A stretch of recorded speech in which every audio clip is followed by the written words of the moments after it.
अगर जानिब माशूक नबशद का शाशे तौलब आशिक बेचारा नरसद बजाए। ओ माबूद को एक फोटा पानी दिए बुनियादों के बनाया।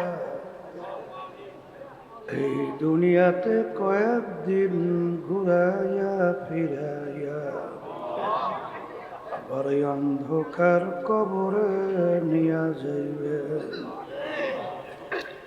এই দুনিয়াতে আর কাহাকেও থাকতে দিবেন না।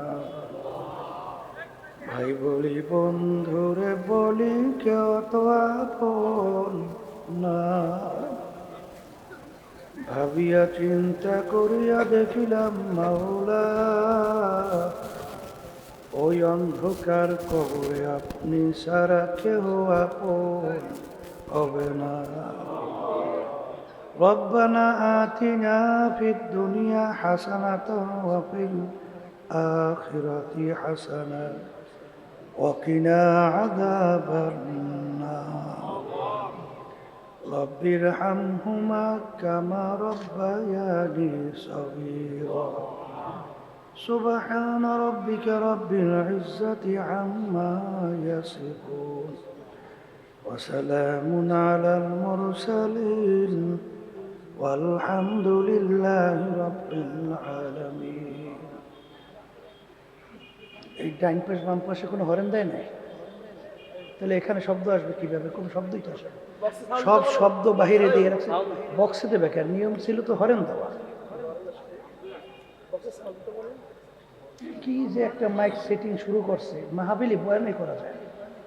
সব দূরে শব্দ বাড়াইয়া মাথা ধরাই ফেলায় আর ভিতরে শব্দ দেয়। এই ডাইন পাশ বাম পাশের এইদিকে হরেনের শব্দ দাও, আর বাইরের শব্দ অত বাড়াবো না, একরকমের রাখো। আলহামদুলিল্লাহ আলহামদুলিল্লাহ নাহমাদুহু ওয়া নাস্তাঈনুহু ওয়া নাস্তাগফিরুহু ওয়া নু'মিনু বিহি ওয়া নাতাওয়াক্কালু আলাইহি ওয়া নাউযু বিল্লাহি মিন শুরুরি আনফুসিনা من يهده الله فلا مضل له ومن يضلله فلا هادي له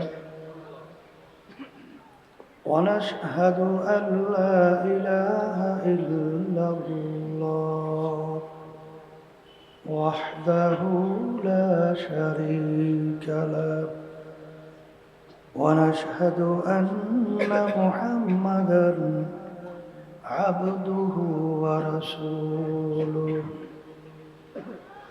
أما بعد فأعوذ بالله من الشيطان الرجيم بسم الله الرحمن الرحيم كل نفس ذائقة الموت صدق الله العلي العظيم। সবাই দুরূদ শরীফ পড়ি। আল্লাহুম্মা সাল্লি আলা ওয়া হাবিবিনা ওয়া মাওলানা মুহাম্মদ সাল্লাল্লাহু আলাইহি ওয়া আলা আলিহি ওয়া আসহাবিহি ওয়া বারিক ওয়া সাল্লাম।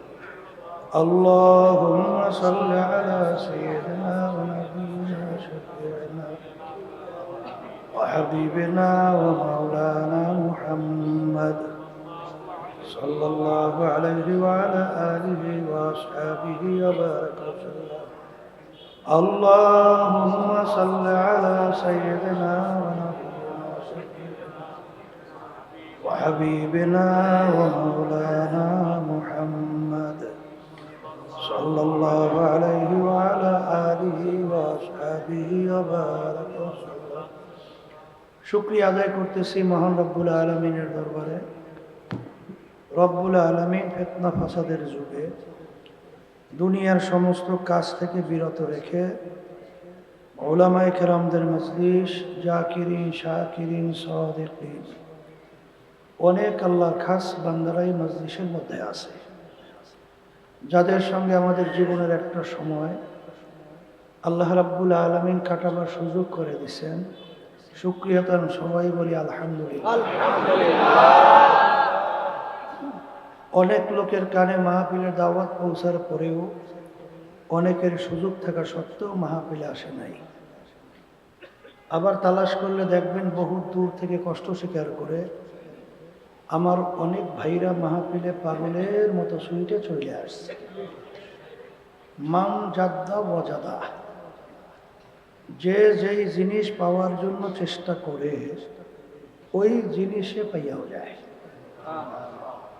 দাদাজান আব্বাজান চরমনের জমিনে ঘুমায় আছে। আমার আব্বাজান বলতেন, দিনী মাহফিলে প্রথম থেকে শেষ পর্যন্ত থাইকে বাড়ি বিদায় হয়ে চলে গেলে আমল নামার মধ্যে কমপক্ষে হলেও 50 লক্ষ নেকি এরকম জমা হতেই পারে না। নিয়ত যাদের সহি, আল্লাহকে রাজি খুশির উদ্দেশ্যে যারা আসছেন, রব্বুল আলামিন লক্ষ লক্ষ নেকি তাদের আমল নামায় দান করবে। এত নেকি পাওয়া যাবে জানার পরেও আশেপাশে রাস্তাঘাটে, দোকানে, বাজারে, ঘরে অনেক আমার ভাইরা দুনিয়ার বিভিন্ন গল্পের মধ্যে লিপ্ত। কেউ টেলিভিশন সাইরা ড্যান্স গানে লিপ্ত, কেউ বিভিন্ন হারাম কাজে, টাসের আড্ডায়, জুয়ার আড্ডায়, মদের আড্ডায়। সুযোগ থাকা সত্ত্বেও তারা মাহফিলে আসে নাই। না আসার কারণ হিসেবে আমার আব্বাজান রহমতুল্লাহি আলাইহি বলতেন, বুঝের অভাব। কিসের অভাব?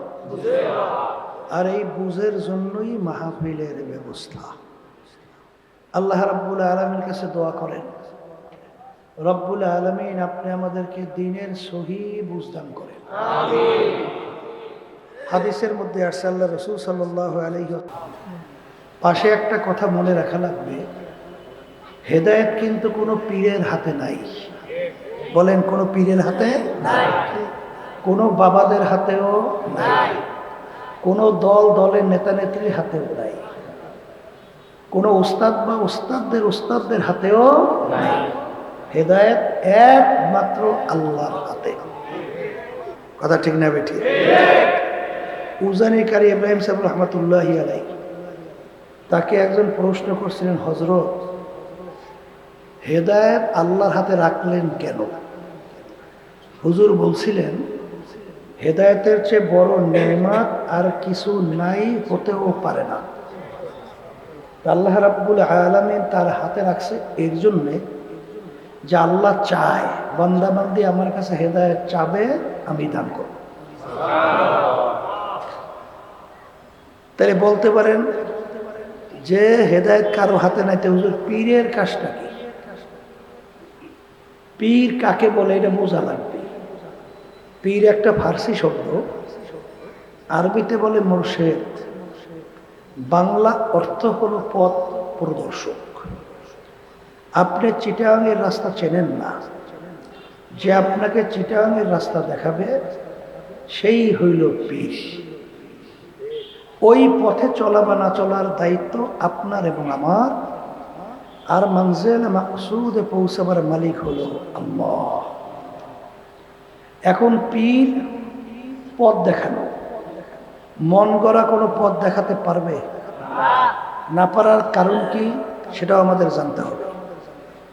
আল্লাহ রাসূল সাল্লাল্লাহু আলাইহি ওয়াসাল্লাম প্রায় 1450 বছর আগে সাহাবায়ে কেরামদেরকে লক্ষ্য করে বলছিলেন, হে আমার সাহাবারা, তারাকতু ফীকুম আমরাইন লাম তাদিল্লু মা তামাসসাকতুম বিহিমা, কিতাবাল্লাহ ওয়া সুন্নাত রাসূল। আল্লাহ রাসূল সাল্লাল্লাহু আলাইহি ওয়াসাল্লাম বলছেন, আমি তোমাদের কাছে দুইটা জিনিস রেখে গেলাম, যদি মজবুত করে ধরতে পারো তোমরা ধ্বংস হবে না, জাহান্নামে যাবে না। কয়টা জিনিস? একটা কোরআনুল কারীম, আল্লাহর কিতাব, আর একটা হলো সুন্নাহ। কথা ঠিক না ভাই? ঠিক। এক কথা, যেই পীর বা যেই মুরব্বী আপনাকে আমাকে কোরআন এবং হাদিস অনুযায়ী পথ দেখাবে, সেই মুরব্বী বা সেই পীরের কথা আমরা মানব। আর যে কোরআন এবং হাদিসের বাহিরে পথ দেখাবে, সে যে হোক, যদি বাপ মাও হয়, বাপ মায়ের কথাও মানা যাবে না। কথা ঠিক না ভাই? ঠিক। তাহলে এখন পীর কাকে বলে বুঝতে পারছি? পীরের কাজ কি বলেন? কোরআন এবং হাদিস অনুযায়ী ওই পথে চলা বা না চলার দায়িত্ব আমাদের। আর মানজিল মাকসুদে পৌঁছাবার মালিককে। পীর তো ভালো কথা, পীরের বাবারও কোনো ক্ষমতা নাই যে কাউকে নাজাত করে জান্নাতের ব্যবস্থা করবে। পীর তো ভালো কথা, বাবারও ক্ষমতা নেই। কথা ঠিক নেবে? যদি পারতুই, আল্লাহ রসুল সাল্লাল্লাহু আলাইহি ওয়াসাল্লামের চেয়ে বড় পীর, বড় ওলি, বড় গাউস কুতুব দুনিয়া থেকে আসছিল? আসবে কোনোদিন?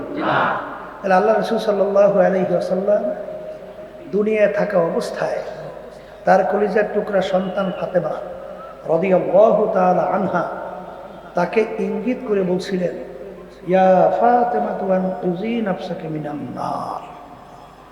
হে ফাতেমা, দুনিয়ায় থাকা অবস্থায় নিজে আমল করো, জাহান্নামের আগুন থেকে বাঁচো, এরপরে অন্ধকার কবরে যাইয়া শো।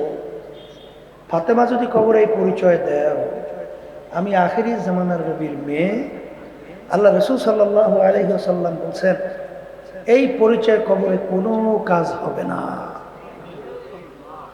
আল্লাহ রসুল সাল্লাল্লাহু আলাইহি ওয়াসাল্লাম যদি তার নিজের মেয়ের ব্যাপারে কবরে করে নাজাতের গ্যারান্টি দিতে না পারে, তাহলে এমন কোন পীর আছে, এমন কোন বাবা আছে, এমন কোন দলের নেতা আছে যে আপনাকে আমাকে নাজাত করে জান্নাতের ব্যবস্থা করতে পারবে?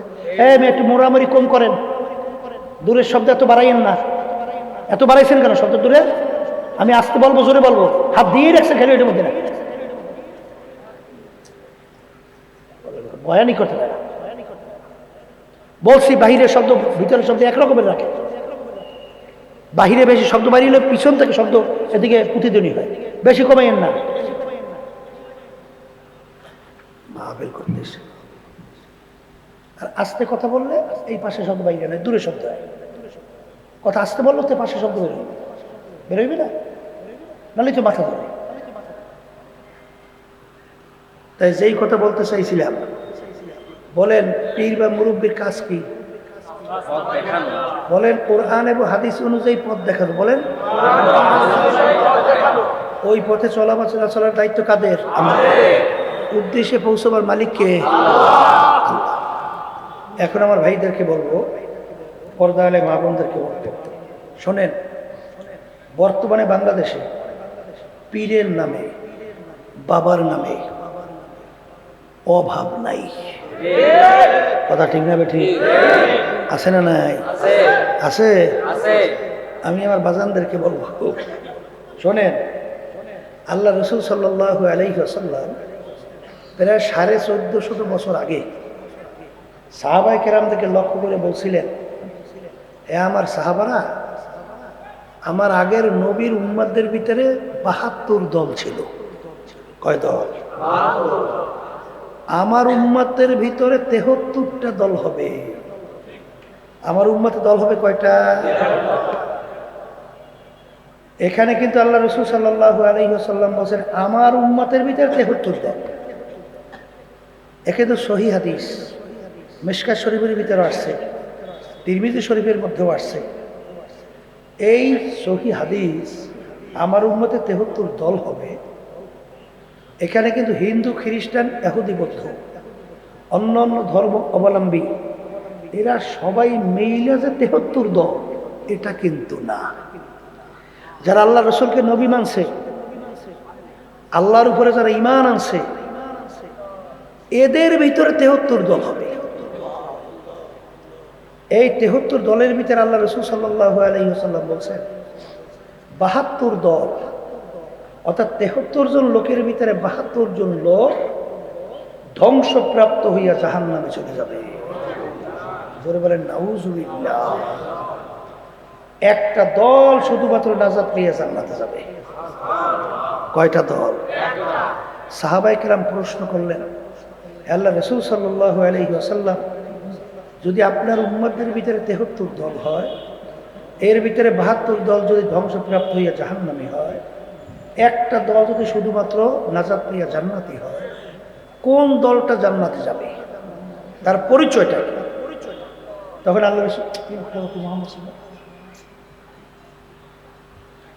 আল্লাহ রাসূল সাল্লাল্লাহু আলাইহি ওয়াসাল্লাম বলে, মা আনা আলাইহি ওয়া আসহাবি। আল্লাহ রাসূল সাল্লাল্লাহু আলাইহি ওয়াসাল্লাম বলেন, আমি এবং আমার সাহাবারা।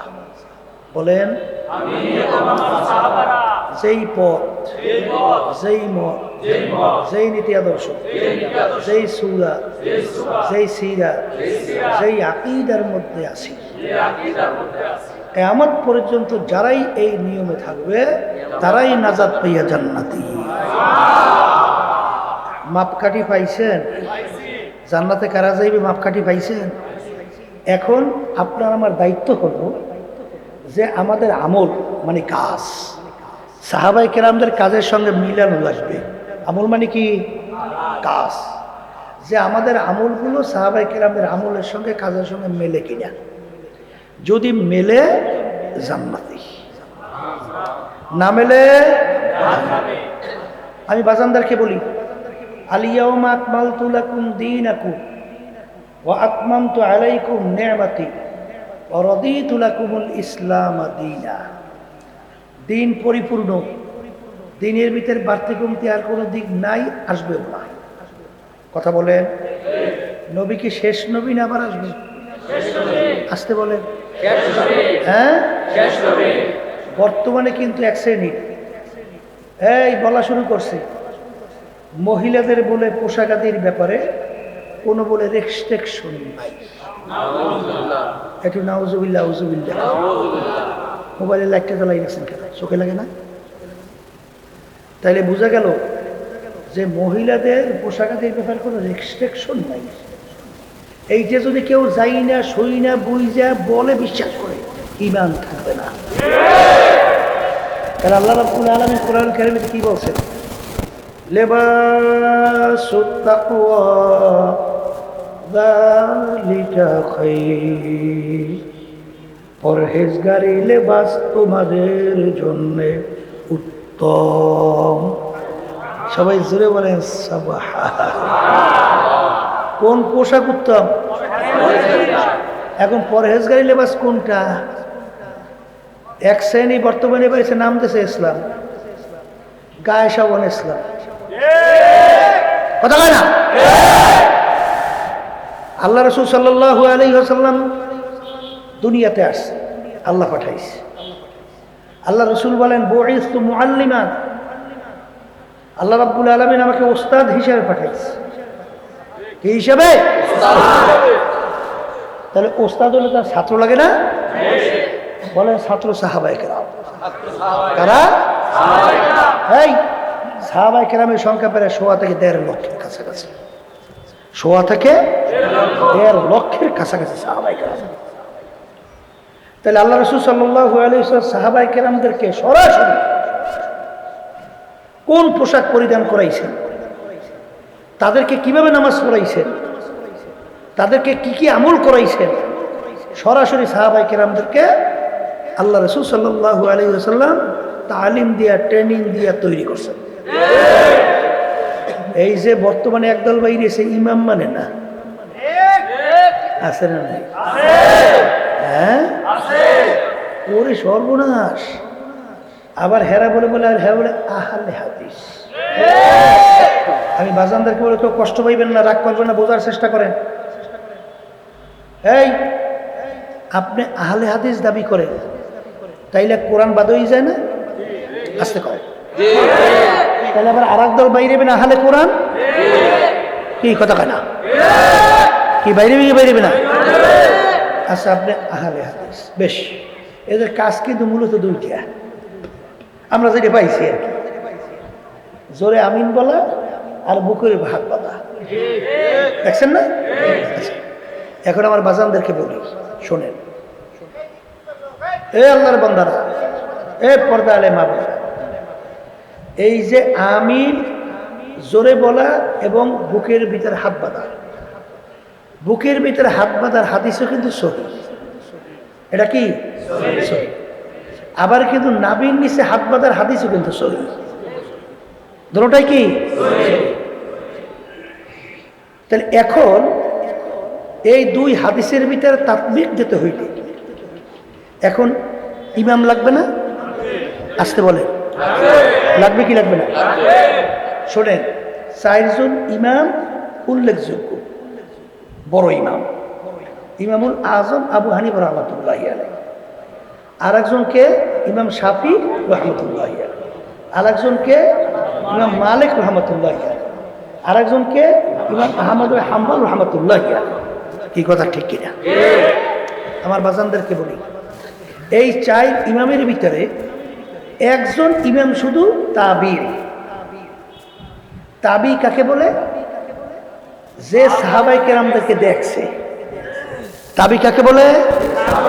বলেন বলেন। সাহাবায়ে কেরামদেরকে যারা দেখছে তাদেরকে বলে কি? এই 4 ইমামের ভিতরে একজনই শুধু তাবি। কথা ঠিক কিনা? আচ্ছা, এখন আমার বাজানদেরকে বলি, শোনেন, লক্ষ লক্ষ হাদিস না? আসতে পারে লক্ষ লক্ষ হাদিস না? আচ্ছা, লক্ষ লক্ষ হাদিস আপনি দেখেন, ইমামুল আজম আবু হানিফা রাহমাতুল্লাহি আলাইহি তার কত হাদিস জানা ছিল? কত হাদিস মুখস্থ ছিল? 6 থেকে প্রায় 7 লক্ষের মতো হাদিস। কথা খেয়াল করিনি। আচ্ছা, এখন কথা হলো যে বুকের উপর হাত বাঁধার হাদিসও সহিহ, নাভির নিচে হাত বাঁধার হাদিসও সহিহ। কথা ঠিক কিনা? আচ্ছা, এখন বাজানদেরকে বলবো, আপনার নামাজের ভিতরে দাঁড় হয়েছে, এখন নামাজের ভিতরে একবার হাত সহিহ হাদিস বুকে রাখা, আবার নাভির নিচে হাত বাঁধার হাদিসও কি সহিহ। এখন নামাজের ভিতরে আপনি কি আমল করবেন? কেমনে, কিভাবে আমলটা করবেন? হাত একবার উপরে উঠেবেন, একবার নিচে নামাইবেন? পারবেন? যেরকম পারা যায়? তাহলে দুনো হাদিসের আমল কেমনে করবেন? এখন ইমাম লাগবে না?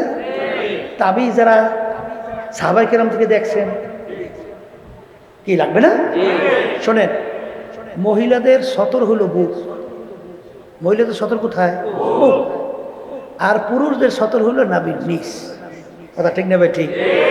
তাহলে এখানে পুরুষরা হাত বাঁধবে নাভির নিচে, আর মহিলার হাত বাঁধবে বুকের উপরে। তাহলে দুটো হাদিসের আমল হয়ে গেছে না? মহিলাদের জন্য এক হাদিস, আবার পুরুষরাও এক হাদিস। আর হাত বাঁধা তো ফরজ ওয়াজিব কিছু না। কথা হয় না? আপনি হাত না বাঁধলে নামাজ নষ্ট হবে? কথা হয় না? নষ্ট হবে? আচ্ছা, আমি জোরে বলে আসতে পড়া, এটা কি ফরজ ওয়াজিব সুন্নাত? এটা যদি জোরে না বলেন আপনি নামাজ নষ্ট হবে? জোরে বলে নষ্ট হবে না। কোন জায়গায় 13 ফরজের ভিতরে পাইছেন যে আমি জোরে বা আমি আসতে? কোথায় আছে? তা যদি না থাকে, এইটা নিয়ে যদি আমরা বাড়াবাড়ি করি তাহলে সমাজের ভিতরে বিশৃঙ্খলা হয়। কি হয়? আর হাদিসের ভিতরে আছে আল ফিতনাতু আশাদ্দু মিনাল কতল। যদি এই সমাজের ভিতরে বিতর্কিত হয়, সমাজের ভিতরে বিশৃঙ্খলা হয়, এইটা কিন্তু কতলের চেয়েও মারাত্মক। এই জন্য আমাদের জানতে হবে যে আসলে কিভাবে আমল করব। আর শোনেন, আমরা যারা আহলে হাদিস বলব, আমরাও তো আহলে হাদিস, আমরা হাদিসের আমল করি না? আমরা কোরআনে হাদিস আমল করি না? কোরআনের কথা বলে না কেন? আমরা তো আহলে কোরআন, আহলে কোরআন হাদিস, নাহলে আমরা চলবো কিভাবে? বলে কথা ঠিক না বেটে? এটা কোনো ভিন্ন একটা নাম হইতে পারে? এই নামটা তো কোনো দরকার নাই। এই জন্য আমার বাচ্চাদেরকে বলবো, শোনেন, কেউ রাগ করিয়েন না বাচ্চা।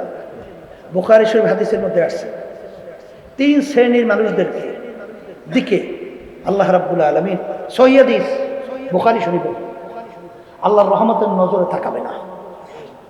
কয় শ্রেণীর? আলোচনা বলেন। এর ভিতরে এক শ্রেণী হলো যারা টাকনো গিরার নিচে পুরুষ কাপড় পরবে। টাকনু গিরের নিচে যেই পুরুষ কাপড় পরবে তাদের দিকে আল্লাহ রাব্বুল আলামিনের রহমতের নজরে কিয়ামতের ময়দানে তাকাবে না। কিন্তু আমি বলি নেই, আল্লাহ রাসূল সাল্লাল্লাহু আলাইহি ওয়াসাল্লাম বলছেন। এখন আমার বাচ্চাদেরকে বলবো, শোনেন, কোনটা ফরজ, কোনটা ওয়াজিব, কোনটা সুন্নাত, কোনটা সুন্নাতে মুস্তাহাব্বা, কোনটা হারাম, কোনটা মাকরুহ তাহরিমা, কোনটা মাকরুহ তানজিহ, এটা আমাদের জানতে হবে। ফরজকে ফরজের জায়গায় রাখতে হবে, ওয়াজিবকে ওয়াজিবের জায়গায় রাখতে হবে, সুন্নাতকে সুন্নাতের জায়গায় রাখতে হবে। কেউ যদি সুন্নাতকে আমরা ফরজের জায়গায় রাখি, আবার ফরজকে যদি সুন্নাতের চেয়ে গুরুত্ব কম দেই, তাহলে এটা কি দিনের ভিতরে গুলু না? কথা বলে না? আর পরিষ্কার সবাই একমত, গুলু ফিদ্দিন হারাম। গুলু ফিদ্দিন কি? জোরে বলেন, জোরে বলেন। মানে দিনের ভিতরে বাড়াবাড়ি করা, যেটা স্থানে সেখানে না রাইখা আর এক জায়গায় রাইখা সেটাকে বাড়াবাড়ি করা, এইটার নাম বলা হয় গুলু ফিদ্দিন। এটা কিন্তু হারাম। কথা ঠিক কিনা? আমার বাজানদেরকে বলবো, শোনে, কেউ রাগ করবেন না। আপনার কবরে আপনি যাবেন, আমার কবরে আমি যাব। আপনার কবরে প্রশ্নোত্তর আপনি দেবেন, আমার কবরে প্রশ্নোত্তর আমি দেব। আল্লাহ এবং আল্লাহ রসুল সাহাবাই কেরামদের রাস্তা ছাড়া, আমল ছাড়া জান্নাতে যাওয়া যায়? যাওয়া যাবে? যাবে? যাবে? তাহলে আল্লাহ রসুল সাল্লাল্লাহু আলাইহি ওয়াসাল্লাম কি পোশাক পরছেন? এক শ্রেণী আমার বাজানরা আছে, এরা কিন্তু ফুল প্যান্ট পরে টাকলু বিরিয়ার নিচে পরে। কি আছে না নাই? এইটাকে কোনো আয়ের দোষ মনে করে না। এটা কি হারাম না হালাল না সুন্নাত না ওয়াজিব? আজকে কয় এটা কিন্তু হারাম। টাকলু বিরিয়ার নিচে কাপড় পরা কিন্তু পুরুষদের জন্য হারাম। আমি বলি নাই, বুখারী শরীফে হাদিস শুনাইছি। কে মানবেন কে মানবেন না তা জানি না। আর যদি ভুল হয় বলবেন হুজুর ভুল বলছে। কথা ঠিক কিনা? এরপর হাদিসের ভিতরে আসছে বিজাতিদের সঙ্গে সাদৃশ্য। বর্তমানে এক সিনেমার বাজানরা, কেউ রাগ করবেন না, বোঝার চেষ্টা করেন। শোনেন, আপনার ইসলামের যে পোশাক, তাকওয়া পরহেজগারী পোশাক, এইটা আপনার কাছে ভালো লাগে না। আপনার কাছে ভালো লাগছে ইহুদি খ্রিস্টান বিজাতিদের হাফ শার্ট, ফুল শার্ট, ফ্ল্যাং শার্ট। এটা ভালো লাগলো কেন বলেন? আপনি তো মুসলমান হিসেবে আপনার কাছে ভালো লাগা উচিত ছিল। আল্লাহর হাবিব সাল্লাল্লাহু আলাইহি ওয়াসাল্লাম এবং সাহাবায়ে কেরাম যে পোশাক পরছেন, ওই পোশাকটা আপনার কাছে ভালো লাগার কথা ছিল। এখন বলতে পারেন হুজুর এটা সামাজিকতা, আধুনিকতা, হুজুর পড়লে হয় কি? তাইলে আল্লাহ রাব্বুল আলামিনের এই আয়াতের অর্থ কি করবেন? লিবাসুত তাকওয়া যালিকা খায়র, পরহেজগারি লেবাস তোমাদের জন্য উত্তম। শোনেন, পরহেজগারি লেবাস যদি না থাকে, ওই আল্লাহর বান্দাবান্দি হারাম থেকে বাঁচতে পারে না। তাহলে হুজুর তা কেমন? এখনই প্রমাণ দেই, বুঝবেন। এই এক মুষ্টি পরিমাণ দাড়ি লম্বা করে রাখা কি সুন্নাত? সুন্নাত বলেন, আমালান ওয়াজিব। কথা ঠিক না? ঠিক। আচ্ছা, রাখছেন এক মুষ্টি পরিমাণ দাড়ি, আলহামদুলিল্লাহ। ১৬ লক্ষ সাহাবায়ে কেরামদের ইতিহাস, এক মুষ্টির উপরে দাড়ি ছাড়ছে বা কামাইছে একজন সাহাবার ইতিহাস আমরা পাই নাই, শুনিও নাই, জানিও নাই। যদি আল্লাহর রাস্তায় কেউ পাইয়ে থাকে আমাদেরকে জানাবেন, আমরা পাই নাই। তাহলে আল্লাহ রাসূল বলেন তুলুল লিহিয়া, তোমরা দাড়িকে লম্বা করো, কাসরু শাওয়ারে, মুখকে খাটো করো। কথা ঠিক না? আচ্ছা, আপনি এক মুষ্টি পরে দাড়ি লম্বা করছেন, চুল রাখবেন কিভাবে?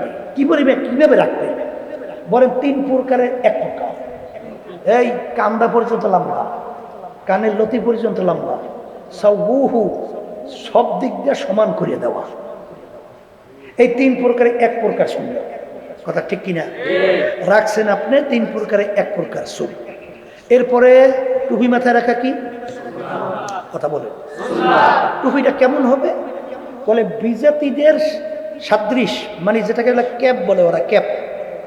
এইটা না হইলে যে টুপি আপনি পরবেন ওটা দ্বারা সুন্নাত আদায় হবে। তবে হাদিসের মধ্যে আসছে বাতহা, অর্থাৎ লাইগা থাকা। মাথা কি গোল, মাথা কি গোল, আমরা 5 তালি কেন দেই?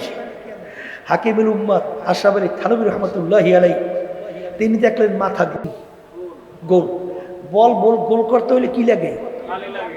তালি তো লাগে না? তালি না দিলে বল গোল হয়? তাইলে এখন মাথাও গোল, হাদিসের ভিতরে আছে বাতহা, মাথার সঙ্গে লাইগা থাকা। এখন তালি দিয়া গোল করতে হইলে এখন দেব তো ঠিক তালি, তাহলে 5টাই দেই, কারণ ইসলামের বেনা কয়টা? 5টা। তাহলে ইসলামের মূল ভিত্তি 5টা, এটাও মনে থাকলো। আর টুপিও সুন্দর মতো সুন্নাত এর উপরে পুরোপুরি আমল হইল। এছাড়াও অন্য টুপি বিজাতিদের না হইলেই সেটা মাথায় দিলে সুন্নাত আদায় হবে। কথা ঠিক না? ঠিক রাখছেন টুপি, পাগড়ি বান্ধা কি? হ্যাঁ, আলহামদুলিল্লাহ দেশেন পাগড়ি বান্ধিয়া মাথায়। লম্বা জামা গায়ে দাও কি?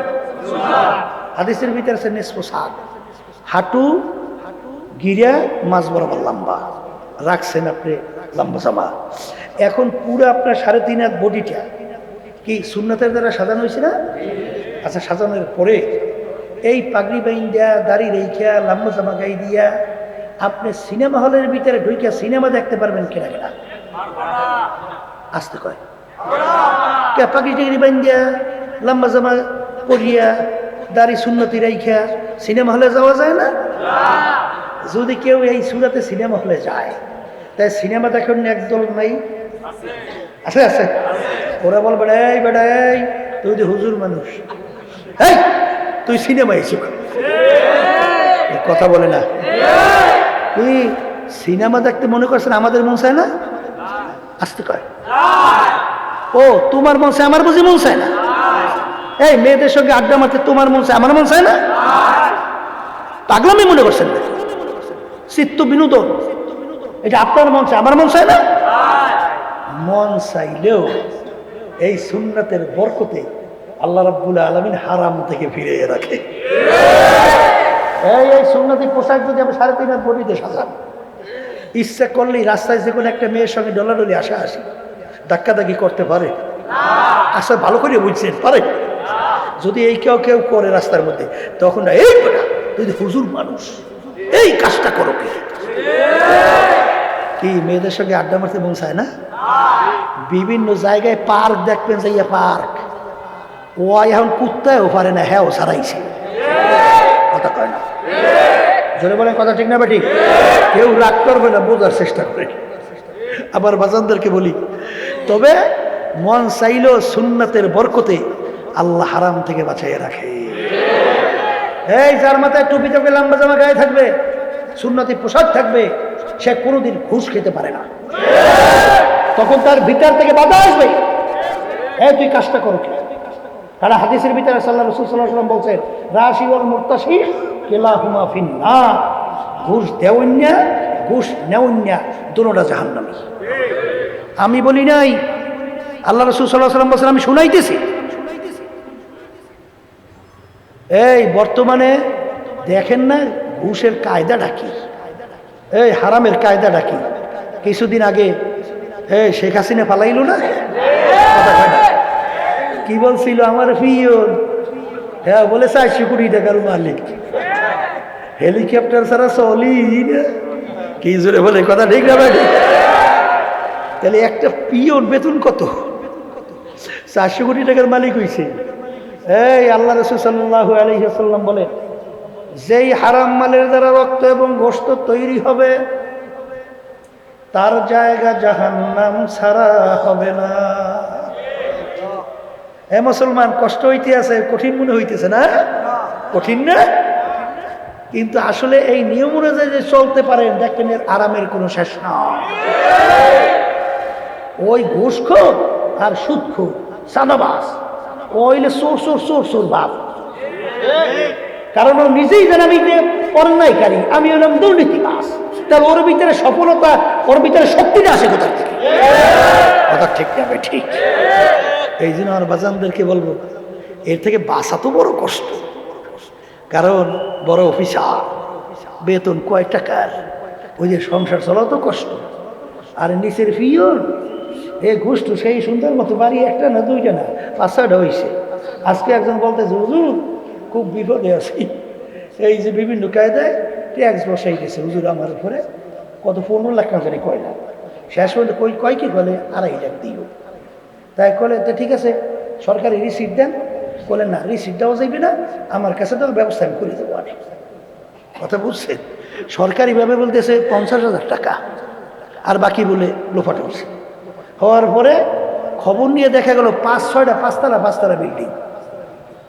এখন এই যখন বড় অফিসার দেখে আমার পিয়ন, ওর 5-6 তলা বিল্ডিংয়ের অভাব নাই, গাড়ি খালি মডেল চেঞ্জ একটার পর একটা করতেই আছে। ওরে সর্বনাশ, মাইয়ের একটা ফুল আর একটা হেয়ার একটা আর একটা মানে খালি চেঞ্জ করে। এইরকমভাবে বাজারে যাইয়া বড় মাছ গালের মধ্যে হাত দিয়া বড় মাছটা নিয়ে আসে।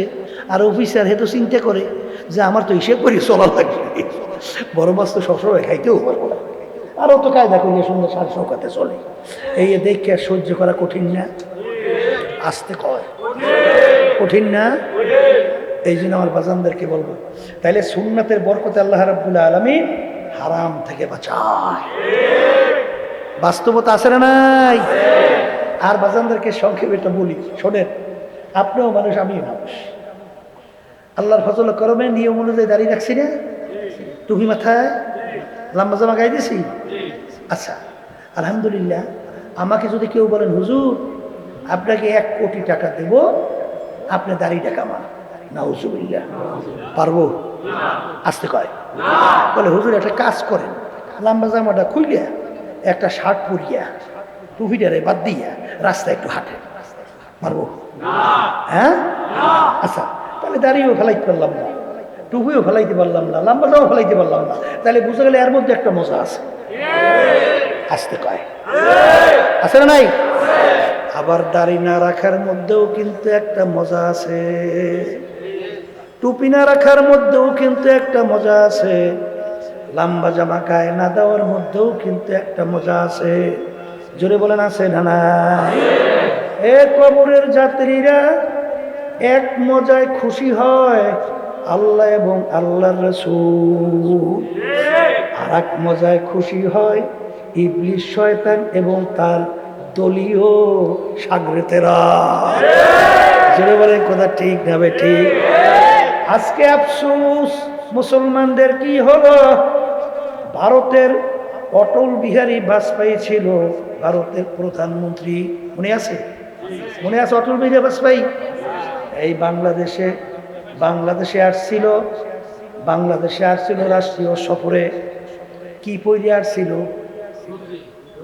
আজ থেকে দেখেন ধুতি কি পরে আসছে?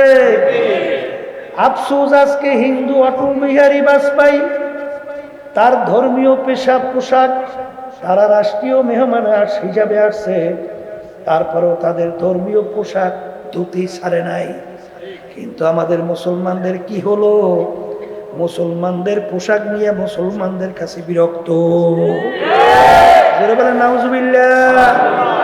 কি কথা ঠিক না? ঠিক বাজান, আমার কেউ রাগ করছে? রাগ করিয়েন না, কারণ আপনার কবরে আপনি যাবেন, আমার কবরে আমি যাব। আমরা শুধুমাত্র নকল করি, কোরআন এবং হাদিসের কথা শুনাই। কথা ঠিক কিনা? এর জন্য দেখবেন ওলামায়ে কেরাম বয়ান করেন, ওমা আলাইনা ইল্লাল বালাগ, আমাদের দায়িত্ব তোমাদের কাছে পৌঁছানো, কে মানবা না মানবা সেটা বুঝবা আল্লাহর সঙ্গে। কি জোরে বলেন কথা ঠিক কিনা? কারণ আল্লাহ রাসূল সাল্লাল্লাহু আলাইহি ওয়াসাল্লাম তার চাচাদের কাছে, কাফেরদের কাছে যখন দ্বীনের দাওয়াত দিল, এক আল্লাহর উপর ঈমান আনো, তোমাদের শিরকি ছাড়ো, ভূত পূজা মূর্তি পূজা ছাড়ো, অন্যায় ছাড়ো, জুলুম ছাড়ো, খুন ছাড়ো, আহারে জ্যান্ত মেয়েটাকে মাটি চাপা দিয়া মারা ছাড়ো। এইটা যখন বলা শুরু করলো, তখন তার চাচারা সহ আত্মীয় স্বজন সব শত্রু হয়ে গেছিল। হয়েছে কি হয় নাই? আল্লাহর হাবিব পেরেশান হয়ে গেল। কিন্তু আল্লাহ রাব্বুল আলামিন বলে, হাবিব গো, আপনি যাকে ইচ্ছা করবেন, যাকে চাবেন, তাকে আপনি হেদায়েত দান করতে পারবেন না। হেদায়েত দেওয়ার মালিক হইলাম আমি, মাওলা। আপনার শুধুমাত্র দায়িত্ব দাওয়াত পৌঁছে দেওয়া, এটা মানুক বা না মানুক এটা বুঝবো আমি মালিক ওদের সঙ্গে। জোরে বলেন কথা ঠিক কিনা? এ পর্দার আড়ালের মা বোনেরা, কবরের যাত্রীরা, আমি আপনাদের সামনে প্রথম আয়াত শরীফ তেলাওয়াত করে শুনাইছিলাম, কুল্লু নাফসিন যায়িকাতুল মাউত। আমার মালিক বলেন প্রত্যেকটা জানদার যার রূহ আছে তার একদিন না একদিন মৌতের শরাব পান করা লাগবে। ওয়ালাউ কুনতুম ফি বুরুজিম মুশাইয়াদা, কেউ যদি শক্ত পাথরের পাহাড় কাটতেও লুকাও, মালাকুল মৌত সময় মতো সেখানে হাজির হবে।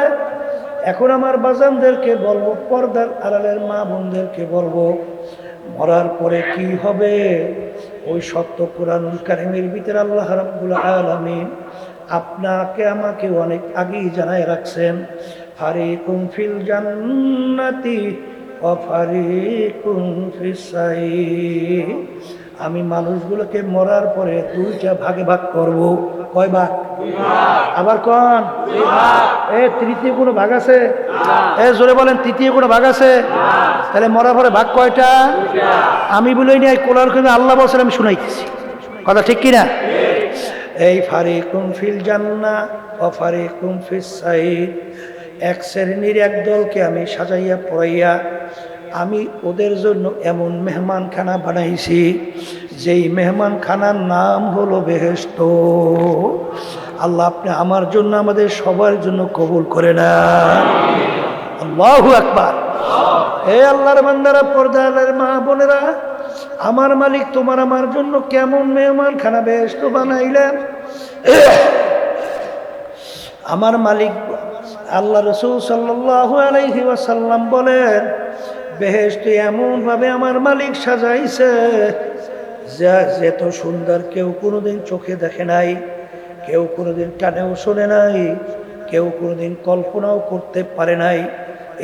এরকম সুন্দর হতে পারে, তার চেয়েও সুন্দর, তার চেয়েও। আমি বলেন আল্লাহ রাসূল বলছেন। এখন এই জান্নাতে বেহেশতে কারা যাবে? আল্লাহ রাব্বুল আলামিন কোরআনুল কারীমের ভিতরে আগেই জানায় রাখছেন, ফাআম্মা মান সাকুলাত মাওয়াজিনুহু ফাহুয়া ফি ঈশাতির রাদিয়াহ ওয়া আম্মা মান খাফফাত মাওয়াজিনুহু ফাউম্মুহু হাবিয়া ওয়া মা আদরাকা মা হিয়া নারুন হামিয়া। আল্লাহ রাব্বুল আলামিন বলেন, কিয়ামতের ময়দানে মানুষগুলোকে আমি উঠাবো, উঠাইয়া তাদের আমলনামা দাড়ি পাল্লাই দিয়া ওজন দেব। আমলনামা কিতে ওজন দেবে? মুখ খুলে বলেন, কে বলছেন? কে বলছেন? আল্লাহ রাব্বুল আলামিন বলেন, দাড়ি পাল্লাই দিয়ে ওজন দেওয়ার পরে যাদের নেকের পাল্লা ভারী হইয়া যাবে তাদের জন্যই আমার মেহমানখানা বেহেশত রাইখা ঘোষণা দিলাম। সবাই বলেন আল্লাহুম্মা আমিন। আল্লাহ আপনি আমার জন্য আমাদের সবার জন্য কবুল করে নেন। আর কিয়ামতের ময়দানে আমার মালিক আমলনামা দাড়ি পাল্লাই দিয়া ওজন দেবে। যাদের নেকের পাল্লা হালকা হবে, গুনার পাল্লা ভারী হবে, তাদের জন্য আমার মালিক শাস্তির জায়গা বানায় রাখছেন, যেই শাস্তির জায়গার নাম হলো জাহান্নাম। আল্লাহ আমাকে আমাদের সবাইকে মাফ করে দেন। আল্লাহ সেই জাহান্নাম কেমন শাস্তির জায়গা, আল্লাহ রাসূল সাল্লাল্লাহু আলাইহি ওয়াসাল্লাম বলেন, এত ভয়ানক, এত ভয়াবহ শাস্তির জায়গা কেউ কোনোদিন চোখে দেখে নাই, কানেও শোনে নাই, কল্পনাও আসে নাই, তার চেয়েও কঠিন, তার চেয়েও কঠিন। এই জন্য আমার বাজানদেরকে বলবো, বেহেশতে যাওয়ার জন্যই তো আমরা এখানে সবাই আসছি। কথা কয় না? এই বেহেশতে যাওয়ার আশায় আসছি না? আর জাহান্নাম থেকে বাঁচার জন্য আসছি না? তাহলে বেহেশতে যাওয়ার জন্য কি লাগবে বলেন? নেকামল ভারী লাগবে। বলেন, মুখ খুলে বলেন, কি লাগবে? কি লাগবে? নেকামল ভারী লাগবে। এখন মুসলমান বলতেই কিন্তু মন চায় নেকামল ভারী করবে, গুনাহ থেকে গুনাহ হালকা হবে, এরকম মন চায় কি চায় না? চাওয়ার পরেও কিন্তু বাজান আমরা অনেকেই কিন্তু পারি না। নেক আমলের চেয়ে গুনাহ বেশি হইয়া যায়। কি কথা কয় না? আছে না নাই? এই গুনাহ বেশি হওয়ার কারণ কি? আল্লাহ রাব্বুল আলামিন কোরআনুল কারীমের ভিতরে বলছেন, আল্লাযী ইউওয়াসওয়িসু ফী সুদুরিন নাস মিনাল জিন্নাতি ওয়ান নাস। কি এই সূরা পড়েন তো না পড়েন? কি পড়েন? এখানে আল্লাহ রাব্বুল আলামিন দুই ধরনের শত্রু বলছে। কয় ধরনের? বলেন কয় ধরনের? বলেন এক ধরনের শত্রু জিন শয়তান, মুখ খুলে বলেন। আর এক ধরনের শত্রু হলো মানুষ শয়তান। কথা ঠিক? কোরআনুল কারীম অন্য আয়াতে আল্লাহ বলছেন আর একটা শত্রু আছে ভয়াবহ, যে শত্রুর নাম হলো নফসে আম্মারা। আর একটা কি? এখন শয়তান সম্পর্কে আল্লাহ রাব্বুল আলামিন বলেন, ইন্না শাইতানা লাকুম আদুউন ফাত্তাখিযুহু আদুওয়া। শয়তান তোমাদের জাহের বাহের প্রকাশ্যে শত্রু। শয়তান আমাদের কি? আবার বলেন। কারণ আল্লাহর কাছে কসম কাটতে আসছে না শয়তান, যেই বনি আদমের উসিলায় তুমি আমাকে চিরতরে জাহান্নামের হুকুম দেছো, তোমার ইজ্জত ও জালালের কসম খাই আমি বলছি এই বনি আদমকে আমি জাহান্নামে না নিয়ে ছাড়বো না। জোরে করে নাউজুবিল্লাহ। এই যে কোরআনুল কারীমের ভিতরে আসছে শয়তান দুনিয়ার চাকচিক্যময়, এইটা আমাদের কাছে এমন ভাবে উপস্থাপন করে চাকচিক্যময় কইরা আল্লাহ বলতেছেন ওই চাকচিক্যময় দুনিয়া উপস্থাপনের কারণে তোমাদের দিল মন ওদিকে ঝুঁকে যায়। জোরে বলেন কথা ঠিক না বেটি? এই জন্যই শয়তান শত্রু থেকে আমাদের বাঁচা লাগবে না? আসতে কয় লাগবে। এখন এই জিন শয়তান থেকে বাঁচার জন্য এই অস্ত্র হাতিয়ার যন্ত্র কি অনেকে তো মনে করেন এই বিভিন্ন কায়দায় চিন্তা, কিন্তু আল্লাহ রাসূল সাল্লাল্লাহু আলাইহি ওয়াসাল্লাম বলেন এই জিন শয়তানের হাতিয়ার থেকে অস্ত্র মানে শয়তান থেকে বাঁচার জন্য অস্ত্র হাতিয়ার যন্ত্র হলো আল্লাহর জিকির। সবাই জোরে বলেন সুবহানাল্লাহ। কার জিকির? আমি বলছি না, আল্লাহ রাসূল বলছেন, আর শয়তানু জাসিমিন আলা কলবি বানি আদম ফাইদা যাকারাল্লাহ খানাসা ওয়া ইযা গাফালা ওয়াসওয়াসা। তাহলে জাকিরিনের কলবের ভিতরে শয়তান থাকতে পারে না। আল্লাহর জিকিরের মাধ্যমে শয়তান কলব থেকে দূর হয়। কোরআনুল কারীমে আল্লাহর জিকির, নামাজও আল্লাহর জিকির, আমরা যে জবানে জিকির করি এটাও আল্লাহর জিকির। কথা ঠিক না? ঠিক। এই জিকিরের মাধ্যমে কলব থেকে শয়তান কি হয়? আবার কোন? তাহলে আল্লাহর জিকির করা লাগে, জোরে কোন লাগবে? লাগবে। নাহলে জিন শয়তান থেকে বাঁচা যায় না। এখন মানুষ শয়তান থেকে বাঁচবেন কেমনে? কোরআনুল কারীম তেলাওয়াত করলে মানুষ শয়তান আপনার স্ত্রী হইতে পারে, আপনার বন্ধু হইতে পারে, আপনার দলের নেতা নেত্রীরাও হতে পারে। বলে হুজুর তা কেমন? এক কথায় যে আপনাকে গুনার ব্যাপারে উদ্বুদ্ধ করে, গুনার ব্যাপারে সে যে হোক সে হলো মানুষ শয়তান। এক শ্রেণীর আছে না এই ঘরের ভিতরে আল্লাহর বান্দিরা এই আছে না নাই, বলে টেলিভিশন যদি ঘরে না আনো তোমার ঘরে ভাতই খাবো না। আমাদের কাছে এসে বলো তো, এর জন্য বলতেছি। কথা ঠিক হবে? ঠিক। এরকম আছে না নাই? তাহলে টেলিভিশনের ভিতরে বর্তমানে কি দেখে? সব গুনার কাজে ভরা না? কথা হয় না? কি বড় না?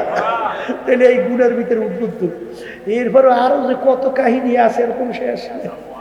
এই যদিও নাকি তোমার স্ত্রী, কিন্তু তারপরে তোমাকে গুনার ব্যাপারে উদ্বুদ্ধ করে ও মানুষ শয়তান। কথা ঠিক? এই এক শ্রেণী বন্ধু আছে, দেখবেন তোমার নামাজের সময় হইলে অন্যদিকে লইয়ে যায়। বর্তমানে একদল বন্ধু বেরিয়েছে ছোট ছোট বাচ্চাদেরকে ধ্বংস করতে আছে, ওদেরকে মাদক আসক্ত করে, ওই যে গাঁজা খাওয়ায়, কিয়াবা খাওয়ায়, এই বিভিন্ন কায়দায় কায়দায়। ও বন্ধু না, ও একটা মানুষ শয়তান। কথা ঠিক না? ঠিক। এই মানুষ শয়তান থেকে বাঁচা লাগবে না? জিকিরে যায় না, তেলাওয়াতে যায় না, মুরাকাবায় যায় না। এই মানুষ শয়তান থেকে বাঁচার জন্য আল্লাহ রাব্বুল আলামিন বলছেন ওয়াকুনু মা'আস সাদিকিন, তোমরা সাদিকিন বান্দাদের সঙ্গী হইয়া যাও। যদি সাদিকিন বান্দাদের সঙ্গী হতে পারো তোমরা মানুষ শয়তানের ধোঁকার থেকে বাঁচতে পারবা। সবাই জোরে বলেন সুবহানাল্লাহ।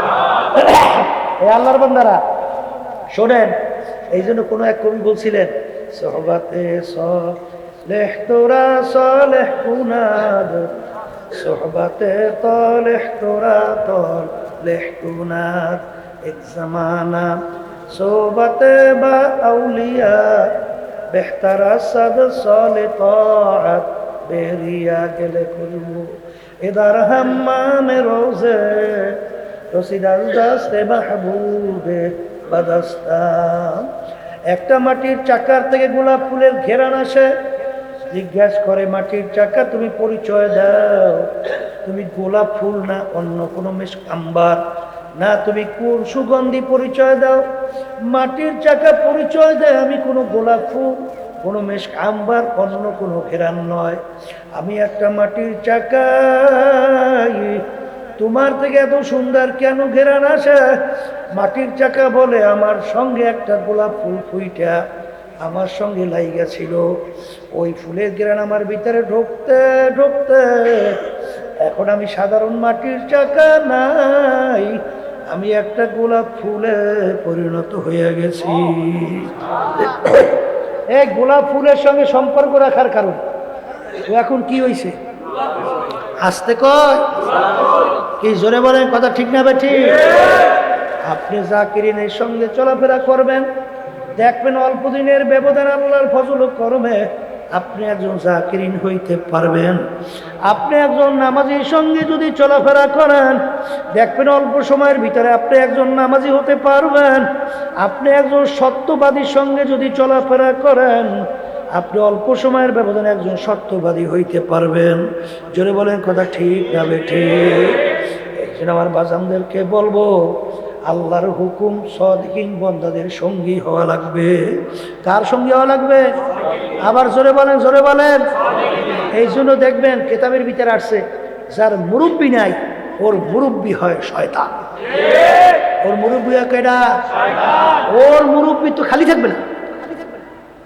ওর মুরব্বী শয়তান হইয়া যায় এই জন্য যে একজন মুরব্বী মান্য চলতে হয় কথা কয় না জোরে বলেন কথা ঠিক না বা ঠিক এই যুদ্ধের ময়দানে কি জেনারেল থাকে না না থাকে না বিভিন্ন পদে পদে পদে পদে নেতৃত্ব দেওয়ার কমন দেওয়ার নেতা থাকে না এই যদি না থাকে সৈনিকরা যুদ্ধ করতে পারে পারে তাইলে তুমি দিনের পথে চলতে হইলে শয়তান থেকে বাঁচতে হইলে মানুষ শয়তানের ধোকা থেকে বাঁচতে হইলে একজন মুরব্বীর কমান লাগে না আস্তে কথা হয় না এই জন্য বলেন লাগে কি লাগে না এরপরে আর একটা শত্রুর নাম হইল নফসে আম্মারা আর একটা শত্রুর নাম কি মুখ খুলে বলেন কি নফসে আম্মারা শয়তান বাজান নফস কিন্তু তিন প্রকার সংক্ষেপে বলে যাইতেছে নফস কয় প্রকার বলেন এক নম্বর নফস হলো নফসে আম্মারা দ্বিতীয় নম্বর নফসে লাওয়ামা তৃতীয় নম্বর নফসে মুতমাইন্না নফসে আম্মারা একই তো সব কোরআন কারীর ভিতরে আছে এগুলো কিন্তু আমি সংক্ষেপে বলতেছি নফসে আম্মারা কাকে বলে সব সময় গুনাহ করতে ভালো লাগে নেকের কাজ ভালো লাগে না এই নফসটা কোন নফস বলেন খুলে বলেন আপনি নিজেই বুঝবেন যে আপনার নফসটা কোন নফস এই এক সিনেমার বাজানরা আছে না যে গুনার কাজ সবসময় ভালো লাগে নেকের কাজ ভালো লাগে না আপনাদের সমাজ মনে হয় নাই আছে দুই একজন আরে আছে তাহলে বুঝতে হবে আপনার নফসটা কোন নফস বলেন নফসে আম্মারা এরপরে জিকির আজকারের মাধ্যমে মুজাহাদার মাধ্যমে এই নফস পরিবর্তন হইয়া এক সময় আল্লাহর ফজল করমে নফসে লাওয়ামায় পরিণত হয়ে যায় কোন নফস হয় লাওয়ামা কাকে বলে গুনাহ করার সময় চুপ থাকে গুনাহ হওয়ার পরে ভিতরে আফসোস তৈরি হয় যে এই গুনাহটা কেন করলাম এরকম একটা হয় না এই নফসটার নাম কি লাওয়ামা আবার মুজাহাদার মাধ্যমে জিকির আজকারের মাধ্যমে এই নফস পরিবর্তন হইয়া এক পর্যায়ে নফসটা আল্লাহর ফজল করবে নফসে মুতমাইন্নায় পরিণত হয়ে যায় কোন নফস আবার বলেন বেহেশতে যাওয়ার জন্য আমরা আসছি না কি বেহেশতে যাইতে চাই না শোনেন বেহেশতে যাওয়ার জন্য কোন নফস লাগবে আল্লাহ কোরআনুল কারীমের ভিতরে বলতেছেন ইয়া আইয়াতুহান নাফসুল মুতমাইন্না ইরজিই ইলা রাব্বিকি রাদিয়াতাম মারদিয়া আদখুলি ফি ইবাদি ওয়াদখুলি জান্নাতি আল্লাহ রাব্বুল আলামিন কিয়ামতের ময়দান ডাক দেবেন, হে নফসে মুতমাইন্নার দলেরা, আসো আসো। নফসে মুতমাইন্না কাকে বলে? বাজান গুনাহ ছাড়তে পারে, নেকের কাজ করতে পারে, অর্থাৎ নেক করতে পারে, নেক ধরতে পারে, গুনাহ ছাড়তে পারে, গুনাহ ছাড়তে পারে, নেকের কাজ করতে পারে। এই নফসটার নাম কি? আবার জোরে খান। এখন আমার বাজানদেরকে বলবো, পর্দা আলে মা বোনরা যারা শুনতেছেন, আমরা শুধুমাত্র নাটেল কোরআন এবং হাদিসের কথা শোনাবো। বাজান, তুমি যদি বেহেশতে যাইতে চাও, আমার মালিক যখন ডাক দেবেন, ইয়া আইয়াতুহান নাফসুল মুতমাইন্না ইরজিই ইলা রাব্বিকি রাদিয়াতাম মারদিয়া ফাদখুলি ফি ইবাদি ওয়াদখুলি জান্নাতি। আমার মালিক যখন বলে, নফসে মুতমাইন্নার দলেরা, তোমরা আসো, আমার বান্দা বান্দীদের ওই কাতারের ভিতরে সামিল হইয়া যাও, এরপরে এখন তোমরা বেহেশতের ভিতরে ঢোকো। কে বলছে? জোরে বলেন, কে বলছেন? এখন আমার ভাইদেরকে বলবো, পর্দা আলে মা বোনদেরকে বলবো, মুসলমান বলতেই কিন্তু মন চায় নেকের পাল্লা ভারী করবে, গুনার পাল্লা হালকা করবে, কিন্তু শয়তান এবং নফস এবং মানুষ, শয়তান আমাদের শত্রু, গুনার ভিতরে লিপ্ত করাবার চেষ্টা করে। এর থেকে বাঁচার জন্য সাদিকিন বান্দাদের সঙ্গী হও। বাজার এই যে তরিকা শোনো, পীর মুরিদি শোনো, আমাদের এই চরমনার তরিকার নাম হলো চিশতিয়া সাবিরিয়া তরিকা। এই তরিকার 5টা ঔষধ কোরআন ও হাদিসের ভিতর থেকে আল্লাহর কুতুবেরা, আল্লাহর ওলিরা তোমার আমার জন্য রাইখা গেছে। কারণ বাজার শরীরে যখন রোগ হয়, তখন তুমি ডাক্তারের কাছে যাওয়ার পরে ডাক্তার যখন দেখে তোমার এই রোগ হয়েছে, ডাক্তার তোমাকে প্রেসক্রিপশন করে এই ঔষধ খাওয়া লাগবে, তখন কিন্তু ওই অনুযায়ী তুমি ঔষধ খেলে আল্লাহর ফজলে রোগ ভালো হয়। জোরে বলেন কথা ঠিক কিনা? বাজার, তোমার আমার কলবের মধ্যে উল্লেখযোগ্য 10টা রোগ, এই রোগগুলা কলব থেকে দূর করার জন্য আল্লাহর কুতুবেরা তোমার আমার জন্য কোরআন এবং হাদিসের ভিতর থেকে 5টা ঔষধ রেখে গেছে। আল্লাহর কুতুবেরা বলতেন, বাজান, কোনো দলাদলি বুঝি না, কোনো পীর মুরিদি বুঝি না, আমাদের দায়িত্ব, আমাদের উদ্দেশ্য হলো নেকের পাল্লা ভারী করা লাগবে, গুনার পাল্লা হালকা নিয়া মালিকের দরবারে হাজিরা দেওয়া লাগবে। জোরে বলেন কথা ঠিক না বেঠিক? যদি 5 ঔষধ ঠিক মতো পরীক্ষামূলক পালন করে দেখো, দেখবা আল্লাহর ফজল করমে দিন আর দিন তোমার দেহ নেকের দিকে ঝুঁকতে থাকবে এবং গুনার থেকে ফেরতে থাকবে। তোমার আগে চোখে পানি ছিল না, যখন তোমার গুনার কথা মনে পড়বে, ওই গুনার কথা মনে কইরা যখন জাহান্নামের আযাবের কথা মনে পড়বে, তখন দেখবা তুমি জোর করেও ঠেকাইয়াও চোখে পানি রাখতে পারবা না। দেখবা তোমার চোখ দিয়া বাইয়া বাইয়া টপ টপ কইরা পানি পড়ে, আর মালিকের দরবারে 2 হাত তুইলা মালিকের দরবারে ডাক দিয়া বলে, রব্বানা যালামনা আনফুসানা ওয়া ইল্লাম তাগফির লানা ওয়া তারহামনা লানাকুনান্না মিনাল খাসিরিন। আখরে কোন আল্লাহর বান্দা বান্দি মালিকের দরবারে কান্দে আর জাহান্নাম থেকে মাপ চায়। আল্লাহ রাসূল সাল্লাল্লাহু আলাইহি ওয়াসাল্লাম বলে, মান বাকা মিন খাশিয়াতিল্লাহ হারামাল্লাহু তিলকাল আইনা আলান নার। যেই চক্ষু আমার মাওলার ভয় কাঁদবে, ওই চক্ষুর জন্য জাহান্নামের আগুন হারাম হইয়া যাবে।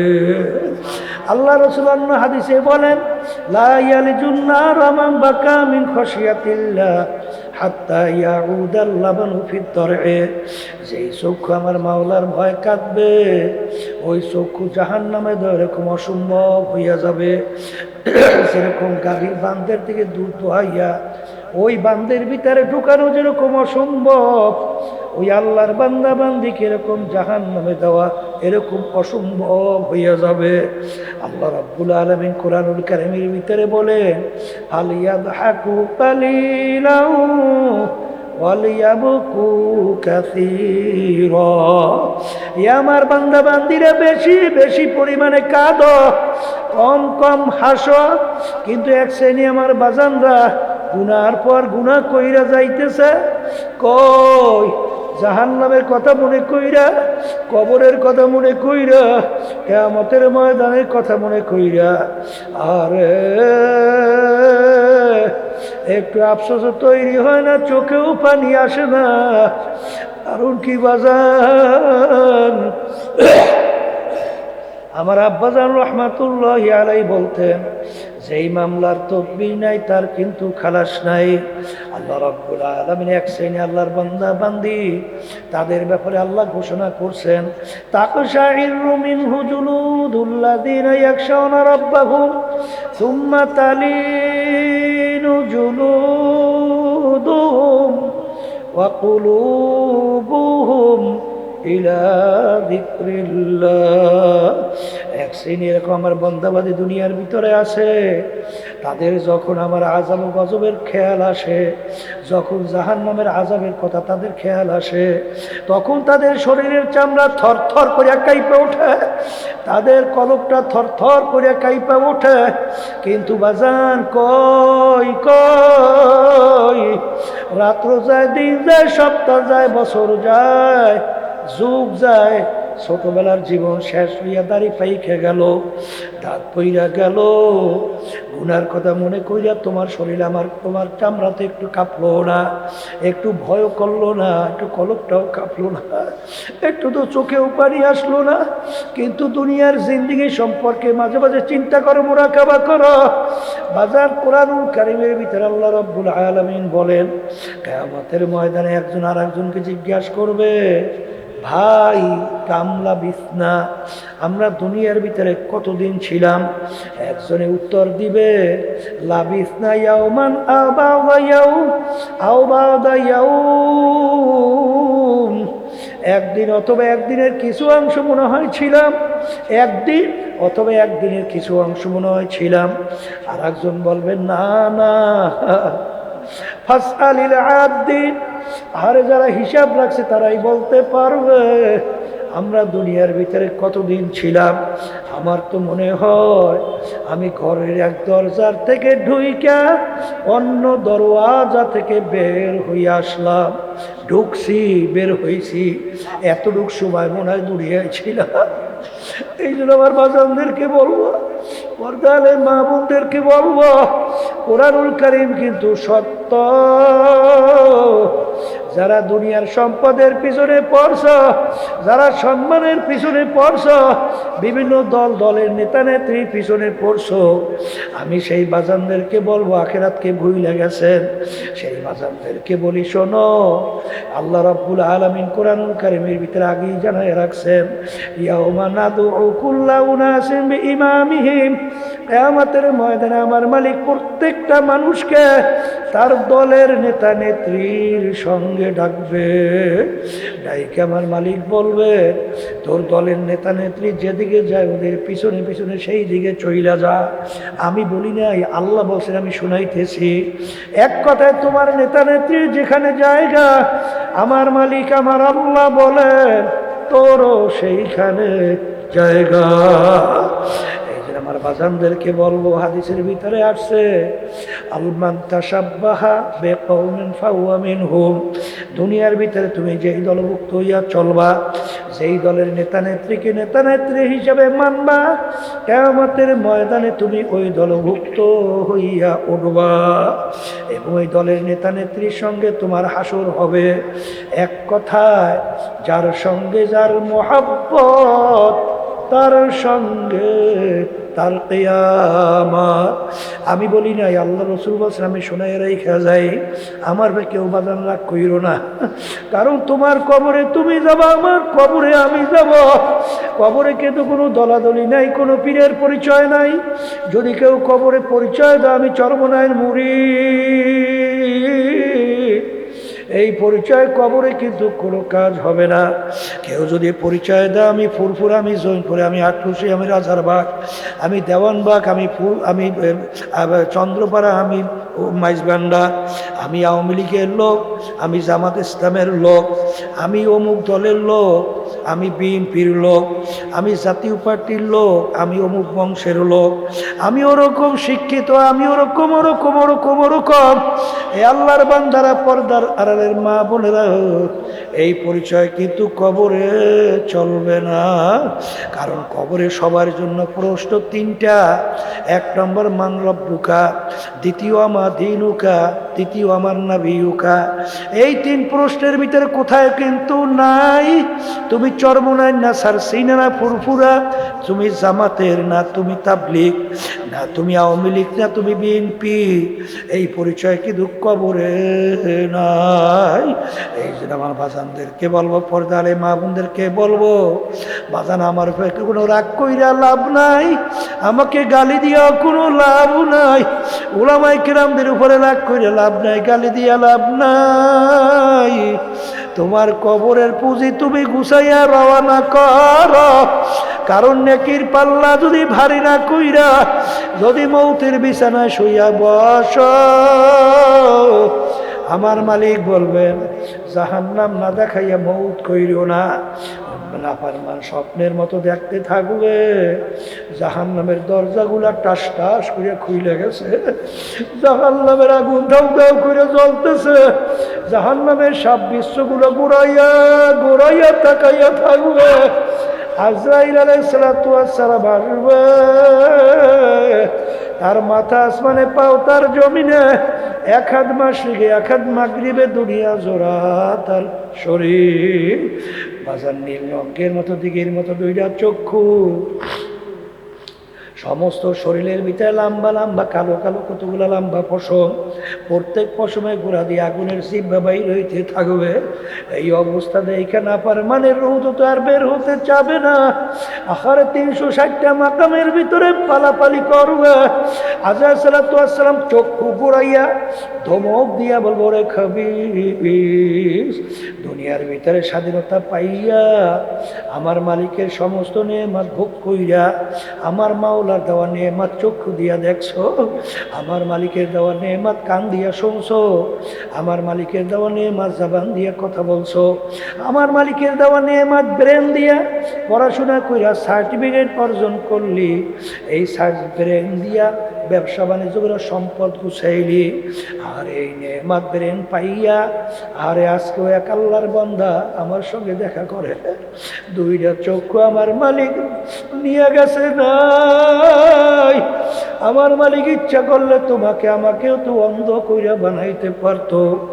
এই নেয়ামত দান কইরা সবকিছু পালন কইরা আমার মালিকের হুকুম মানো নাই, তোকে হুকুম হয়ে গেছে ধৈর্য নেওয়ার জন্যে। এই কথা বইলা যখন রুহটাকে খপ কইরা ধরবে, ধৈর্য যখন টান মারবে, কলিজার রগুলা সেইরা সেইরা নিয়ে চইলা যাবে। আহারে রাখতে কিন্তু আর পারবে না। আসাও ফাতার ইদিন কাশাফাল গুবারো, আফরাসুন তাহতার জলকা আম হেমা। আজকে দুনিয়ার চক্ষুগুলো আমি পরিচয় দিই আমি পীর, কেউ পরিচয় দেয় আমি মুফতি, আমি মুহাদ্দিস, আমি এমপি, আমি মিনিস্টার, আমি চেয়ারম্যান, আমি মেম্বার, আমি বড় বংশের, আমি শিক্ষিত, আমি অমুক টমুক সমুক। এই পরিচয় কয়দিন চলবে? যে কয়দিন দুনিয়ায় চক্ষু খোলা থাকবে, যেদিন চিরতরে চক্ষু বন্ধ, তখন তুমি দেখতে পারবা তুমি অমুক টমুক সমুক না, খোদা না কাজটা একজন জাহান্নামের কয়দি।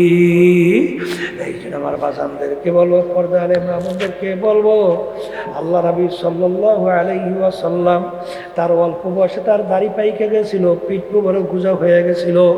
সাহাবায়ে কেরাম বলে, আল্লাহর রাসূল এত অল্প বয়সে আপনার দাড়ি কেন পাইকে গেল, আপনার পিঠ মোবারক কেন গুজা হয়ে গেল? আল্লাহর হাবিব বলে, আরে আল্লাহ রাব্বুল আলামিন আমার উম্মতদের ব্যাপারে যারা ঠিকমতো নামাজ পড়ে না, যারা ঠিকমতো রমজান মাসে রোজা রাখে না, যারা হারাম হালাল তমিজ করে পার্থক্য করে খায় চলে না, যারা আল্লাহর হুকুম পর্দা মানে না, যারা বেপর্দায় চলে, আরে সুন্নাত তরিকায় যারা চলে না, এক কথায় আল্লাহর হুকুম আমার তরিকা অনুযায়ী যারা চলে না, তাদের ব্যাপারে আমার মালিক যে আযাব ও গজবের ঘোষণা দিছে, যে জাহান্নাম তৈরি করছে, ওই এক সেকেন্ডের আযাব সহ্য করার শক্তি দুনিয়ার কোনো মানুষের নাই। আমার উম্মত কিভাবে জাহান্নামের আগুনে জ্বলবে, এই চিন্তায় চিন্তা আমি রসুলের দাড়ি পাই খেয়ে গেছে, আমার পিঠ গুজাও হয়ে গেছে। এই পর্দালে মা বোনেরা, এই কবরের যাত্রীরা, এরপরেও যদি না বোঝো, আমার মালিক মাঝে মাঝে কত ঘটনা বাংলাদেশেও দেখায়। চরমনের এক মুজাই ছিল, মুরিদ ছিল, কুড়িগ্রাম, অনেকে তাকে ঘুঘু মুন্সি কইয়া ডাকতো। বাজান আসলে নাম ছিল বশির উদ্দিন মুন্সি। দুনিয়ার থেকে বিদায় নিয়ে কবরে যাওয়ার পরে 32 বছর পরে নদীর ভাঙ্গুলে যখন তার কবর ভাঙিয়া গেল, 32 বছর পরে কাপনের কাপন সহ লাশ তাজা বের হয়ে আসছে। বাজান কাপড়েরও কিছু হয় নাই। অনেক জাতীয় পত্রিকায় ছবি সহ দিয়ে দিছিল। কে কে দেখছেন? হাত উঠান তো। ছবি সহ দিয়ে দিছিল, দেখেন কত মানুষ দেখছে।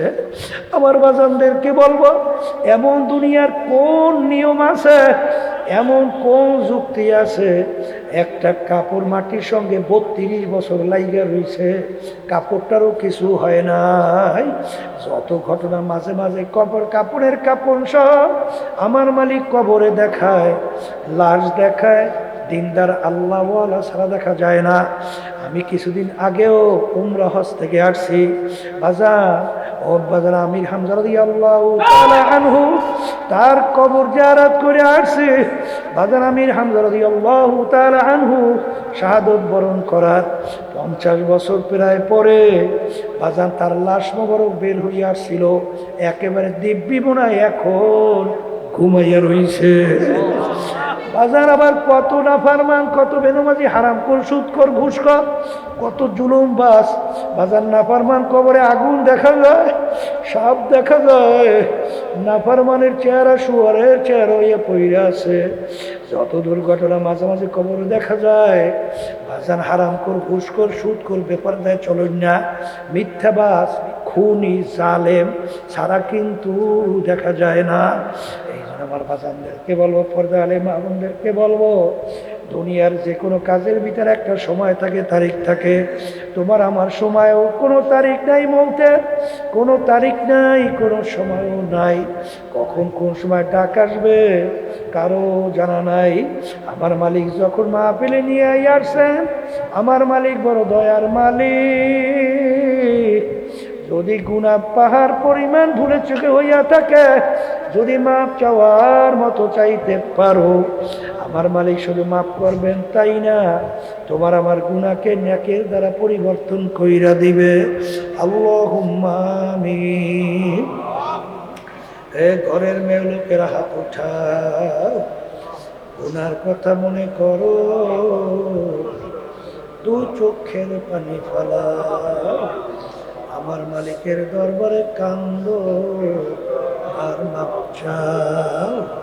যদি কান্না না আসে, মনকে বুঝাও রে মন, একদিন ঘরের দরজা দিয়ে নতুন বউ হইয়া উঠছিল রে মন।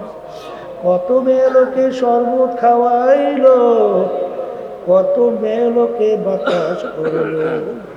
আবার এমন একটা দিন আসবে, এমন একটা রাত্রি আসবে, এই ঘরের দরজা দিয়ে মরা লাশ হইয়া বের হওয়া।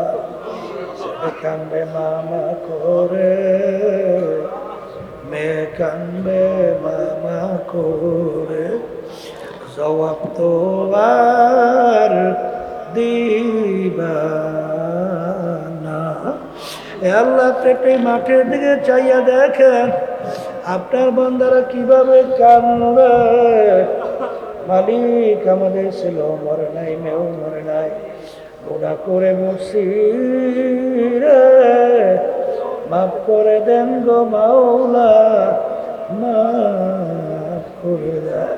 এ আল্লাহর বান্দারা জোর করিয়া কান্দেন, জোর করিয়া কান্দেন। সন্তান মারা গেলে চোখে পানি আসে, সম্পদ নষ্ট হয়ে গেলে চোখের ভিতরে পানি আসে। তোমার আমার গুনার কারণে যে জাহান্নামের আগুন জ্বলছে, ওই জাহান্নামের আগুন চোখের পানি ছাড়া ঠান্ডা হবে না। আল্লাহ যাদের উসলে মাহফিল হইল, যারা মাহফিলের জন্য চেষ্টাকারী সাহায্য করলো, আমরা যারা মাহফিলে উপস্থিত হয়ে গেলাম, মালিক আমাদের সবার উপরে খাস মেহেরবানি নাযিল করেন আল্লাহ। আমাদের আম্মা আব্বা আত্মীয় স্বজন যারা কবরে শুয়ে রয়েছে, সবার কবরকে বেহেশতের বাগান বানায়া দেন। সুবহান রাব্বিকা রাব্বিল ইজ্জাতি আম্মা ইয়াসিফুন ওয়া সালামুন আলাল মুরসালিন আলহামদুলিল্লাহি রাব্বিল আলামিন। কেউ উঠেন না। ওয়ালাইকুম আসসালাম রাহমাতুল্লাহ। একজন আরেকজনের গায়ের সঙ্গে একটু হাত লাগান, হাত লাগাই তওবা করেন। কারণ আল্লাহ রাসূল সাল্লাল্লাহু আলাইহি ওয়াসাল্লাম দৈনিক প্রায় 100 বার তওবা করতেন। এই একজন আরেকজনের গায়ের সঙ্গে হাত লাগাই তওবা করেন। কারণ এখানে অনেক আল্লাহর খাস বান্দারা আছে, যাদের সঙ্গে তওবা করলে আল্লাহ রাব্বুল আলামিন আপনাকে আমাকে আল্লাহর খাস বান্দা বানাইতে পারে কি পারে না? পর্দার আড়ালের মা বোনরা যারা আছেন তারাও নিয়ত করেন, মোমেনদের সাথে আমরা তওবা করতেছি।